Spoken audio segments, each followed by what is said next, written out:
Helping वर्बचं revision करूया. Helping verbs are also called as auxiliaries and these auxiliaries can be divided into 2 types. एक असतात ते main helping verbs ज्याला आपण प्रिन्सिपल ऑक्झिलरीज म्हणतो, आणि दुसरे असतात ते मोडल हेल्पिंग वर्ब्स ज्यांना आपण मोडल ऑक्झिलरीज असं पण म्हणतो. ठीक आहे.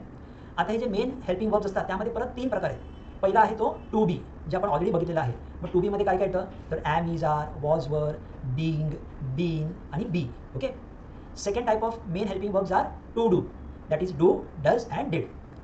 The third one and the last one of the main helping verbs are to have, that is have, has and had. Okay. So main helping verbs मध्ये हेच 3 प्रकारचे जे वर्ब्स आहेत ते येतात आणि त्यांना लक्षात ठेवणं अगदी सोपं आहे. ठीक आहे. नाव in modal helping verbs there are 9 main types of modal helping verbs that are used. Okay. आता हे 9 कोणकोणते आहेत, 9 कोणकोणते आहेत, तर पहिला आहे will, then shall, then would, can, could, may, might, should आणि must. Okay. These are the 9 mainly used modal helping verbs, modal auxiliaries. Apart from these 9, we also have some others such as ought to, dare to, have to, need to. Okay. So along with these 4 there are only 13 modal helping verbs, right? मग helping verb लक्षात ठेवणं हे काय फार कठीण नाही आहे. पटकन आपण बघितलं हेल्पिंग वर्ब म्हणजे काय काय, तर टू बी आहे, टू डू आहे, टू हॅव आहे आणि हे जे 9 मॉडल हेल्पिंग वर्ब्स आहेत ते आहेत.